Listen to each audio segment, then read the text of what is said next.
আচ্ছা দেখো শোনো, হ্যাঁ তুমি আমার দেখছো, তুমি আমার আইডি থেকে আমি ওই ছেলেকে I love you I miss you text পাঠাইছি, কিন্তু ওই টেক্সটটা আমি লিখি নাই। আমি তো তোমাকে বলতেছি ওইটা আমি লিখি নাই। আরে আমার ফ্রেন্ড হচ্ছে যে আমার আইডি থেকে ওই ছেলেকে আই লাভ ইউ মেসেজ পাঠাইছিল, মানে ওই ছেলেটা ওকে পাত্তা দেয় না, তো তো দ্যাটস ওয়াই হচ্ছে ও আমার আইডি থেকে ওই ছেলেকে আই লাভ ইউ মেসেজ লিখছে। ওই ওগুলো I love you I miss you না, আমি কোনো কিছুই করি নাই, আমি ওই ছেলের সাথে দেখাও করি নাই।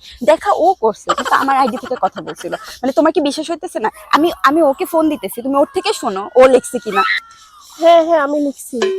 দেখছো, তুমি আমাকে না একটু বিশ্বাস করো না, তুমি কোনোভাবে বিশ্বাস করতেই চাইতেছিলে না যে আমি ওই ছেলে আই লাভ ইউ লিখি নাই। এখন হয়েছে তো না, তুমি আসলে না আমাকে ভালোবাসো না আমাকে বিশ্বাস করো। যদি ভালোবাসতো তাহলে ঠিকই বিশ্বাস করতে, এইভাবে সবসময় আমাকে সবকিছুতে দোষারোপ করতে না। তোমার তো এইটাই ধারণা আমি সবসময় অন্য ছেলের সাথে কথা বলতে থাকি, সবসময় সন্দেহ সন্দেহ সন্দেহ।